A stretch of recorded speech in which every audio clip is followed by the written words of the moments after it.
गरीब माँ बाप की बेटी। मनोहर एक गरीब मांझी था जो नाव खेवकर 2 पैसे कमाता तो कहीं जाकर उसके बाल बच्चों का पेट भर पाता। उसका हर दिन नदी के भीतर ही नाचता था। हर दिन की तरह आज भी मनोहर नदी के किनारे अपनी नाव लिए खड़ा था। हे गंगा मैया, सुबह से सांझ ढल गई मगर आज मुझ गरीब माझी ने नाव से 1 पैसे की कमाई नहीं की। खैर, जैसी आपकी इच्छा। ऐसा बोलकर मनोहर जैसे ही पानी में पतवार के सहारे नाव बढ़ाने लगता है तभी उसे बच्चे के रोने की आवाज सुनाई देती है जो पानी में बहते हुए उसके पास आती है। तकरीबन 3 साल की वह बच्ची पानी में चपाचप हाथ पांव चला रही थी। हे गंगा मैया, ये इतनी मासूम बच्ची को पानी में किसने बहा दिया? ये बच्ची तो रोई जा रही है। लगता है इसे भूख लगी है। मैं इसे यहाँ अकेले छोड़कर नहीं जा सकता। मनोहर उस बच्ची को अपने साथ घर में ले आता है जिसे देख सबिता कहती है, अरे ये किसकी बच्ची अपने साथ उठा लाए हो? पहले ही हम गरीब माँ बाप के 4 बच्चे हैं, उनका पेट पालने में कितना दुख उठाना पड़ता है। अरे तो क्या करता, इस छोटी सी बच्ची को वहाँ मरने के लिए छोड़ा था। अचानक वह बच्ची सबिता का आंचल थाम कर उसे माँ शब्द कहकर पुकारती है जिससे सबिता का दिल पिघल जाता है। माँ, देखो माँ, इस नन्ही सी मुनिया ने आपको माँ कहकर बुलाया। इसे रख लो माँ, हम चारों भाई बहन इसे अपने हिस्से का खाना मिल बांट कर खाएंगे। तो फिर ठीक है, आज से ये बच्ची हम गरीब माँ बाप की बेटी है और तुम्हारी बहन है। आज से इसका नाम अंशिका है। इस तरह गरीबी से जूझ रहे वो गरीब माँ बाप उस अनजान बच्ची को अपने परिवार का हिस्सा बना लेते हैं। ऐसे ही समय बीतता है। मनोहर के 4 बच्चे अंशिका का खूब ख्याल रखते हैं। इसी बीच 7 साल बीत गए। अंशिका मेरी प्यारी बहन, आजा, मैं तेरे बाल बना दूं।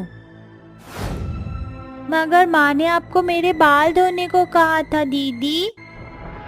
अरे क्यों नहीं, हमारी प्यारी परी आज तुझे नदी में नहला कर लाएंगे। दीदी, मैं भी आप लोगों के साथ चलूंगा। ठीक है पिंटू। इसके बाद बबीता, आरुषि, पिंटू और रचना अंशिका को नदी पर लाती हैं और जैसे ही नदी में उतरते हैं तो अंशिका चीख पड़ती है, आहा, बचाओ बचाओ, मुझे मत मारो। अंशिका, तू ठीक तो है? अचानक अंशिका चीखते चिल्लाते हुए वहीं बेहोश हो जाती है। घर आकर बबीता सारा वाक्या अपनी माँ से बताती है। अंशिका, तूने क्या देखा मेरी बच्ची? फिर से वही माँ जो पिछले 5 सालों से देखा है कि मेरी कोई बलि देकर मुझे नदी में बहाना चाहता है, मगर मैं बच गई। आज वो धुंधला धुंधला चेहरा साफ हो गया। ठीक है, फिर चल मेरे साथ बेटी। मनोहर अंशिका को लेकर सीधे पुलिस चौकी ले आता है जहां पूरी बात जानने के बाद पुलिस उस इंसान का स्केच बनवाती है जिसमें एक जाना पहचाना सा चेहरा उभर कर आता है। ये तो राज और श्वेता जी है। तो क्या अंशिका मेरी और सबिता की बेटी है? अचानक मनोहर की नजर अंशिका के गले में पहने लॉकेट पर घूमती है जिसे देख वह गरीब माँ बाप उस बच्ची को गले लगाकर फूट फूट कर रोते हैं जिसके साथ बीते सालों की यादें उनकी आंखों पर झांकने लगती हैं। ये कहानी है जबलपुर गांव में रहने वाले गरीब पति पत्नी मनोहर और सबिता की जो अपने 4 बच्चों बबीता, आरुषि, रचना और पिंटू के साथ घनघोर गरीबी में दिन बिता रहे थे। सबिता 5वीं बार गर्भवती थी। खाने के अभाव से उसका चेहरा एकदम पीला पड़ चुका था, मानो शरीर पर उबटन चढ़ा हुआ हो।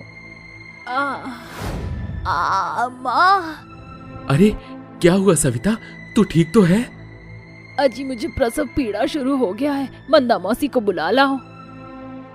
मैं बुला कर लाती हूँ। बबीता भागकर गांव में रहने वाली मंदा जो कि एक दाई थी उसे बुला लाती है। कुछ देर बाद सबिता एक और बेटी को जन्म देती है जिसे देखते ही उनके मन में बंधी बेटे की अभिलाषा की कड़ी टूट जाती है। हे राम, पहले ही हम गरीब माँ बाप के पास 3 बेटियां हैं, अब एक और जन्म गई। सोचा था एक और बेटा हो जाएगा तो मेरे 2 कंधे हो जाएंगे, मगर सारा सोच खाक हो गया। उस 5वें बच्चे के जन्म से जैसे मनोहर के घर पर अंधेरा छा गया था। इसमें दोष मनोहर का भी था क्योंकि वह नहीं चाहता था कि उस गरीबी की मार उसके बच्चों के पेट पर पड़े। देखते ही देखते कई महीने बीत गए और सबिता ने नए सिरे से अपने खोए हुए हिम्मत को खोजना शुरू किया। बबीता के बापू, ऐसे कब तक रहोगे? इस बच्ची का आना भाग्य का लिखा था जिसे कोई नहीं मिटा सकता, और फिर कोई नहीं जानता कि कौन क्या भाग्य लेकर आया है। सबिता की बातों में जीवन की छिपी हुई सच्चाई को देखने के बाद मनोहर उस बच्ची से घुलने लगा। समय बीतता गया। इस बीच मुनिया गोदी से उतरकर घुटनों पर चलने लगी और उसके तभी एक दिन एक अमीर इंसान उनके चौखट पर आता है। वहाँ दरवाजे पर कोई आया है। जी कहिए, किससे मिलना है? क्या हम अंदर आ सकते हैं? सबिता उन दोनों की अमीर शख्सियत को घूरी रही होती है। राज ने सुंदर सा सूट बूट पहना था जो काफी महंगा था। वहीं उसकी पत्नी श्वेता ने शिफॉन की सुंदर साड़ी पहनी थी। उसके कानों में सोने की बालियां और हाथों में सोने की चूड़ियां चमक रही थी। वो भीतर आते हैं। मनोहर भी वहीं मौजूद था। देखिए, मुझे आपकी बच्ची चाहिए। बदले में आपको जितना पैसा चाहिए मैं देने को तैयार हूँ। राज की बात सुनकर मनोहर और सबिता सन्न पड़ जाते हैं और सबिता झुंझलाकर बोलती है, बस कीजिए, ये कागजी नोट मेरे कलेजे के टुकड़े की बोली नहीं लगा सकते। मैं अपना बच्चा नहीं दूंगी। वो रहा दरवाजा, आप जा सकते हैं। सबिता का इनकार सुनकर श्वेता उसके आगे गिड़गिड़ाते हुए कहती है, ऐसा ना कहो बहन, भगवान ने तुम्हारे भीतर माँ बनने की काबिलियत भरी है, मगर सब कुछ होते हुए भी मुझ बांझ की कोख सूनी है। इस गरीबी में 5-5 बच्चे कैसे पालोगी? तुम ये बच्ची हमें दे दो, हम इसे बेहतर परवरिश देंगे। श्वेता का टूटा मन देखकर मनोहर डबडबाई आंखों से सबिता को देखकर बोल पड़ा, सोच क्या रही हो सविता? हमारी मुनिया इन मेम साहब की बिटिया बनकर राज भोगेगी, वरना हम गरीब माँ बाप के साथ इसका भी पेट भूख की चक्की में हमारे बाकी बच्चों की तरह हर दूसरे दिन पिसता रहेगा। इस तरह अपनी बेटी के बेहतर जीवन के लिए गरीब सबिता अपनी बेटी श्वेता को दे देती है, मगर उसे इस बात की कहां भनक थी कि वह गरीब माँ बाप श्वेता और राज के बुने जाल की गुत्थी में उलझ कर रह जाएंगे। आखिर क्या वजह हो सकती है इस झूठ की? जब उन्हें हम गरीब की बेटी चाहिए ही नहीं थी तो क्यों ले गए उसे और फिर नदी में क्यों बहाया? इन सारे सवालों के जवाब अब हमें वही देंगे। अगले ही पल मनोहर और सबिता श्वेता और राज के घर पहुंचते हैं। उनका घर बहुत बड़ा था। मनोहर के घर में बड़ी खिसियाहट भरी हुई थी। राज साहब, बाहर निकलिए।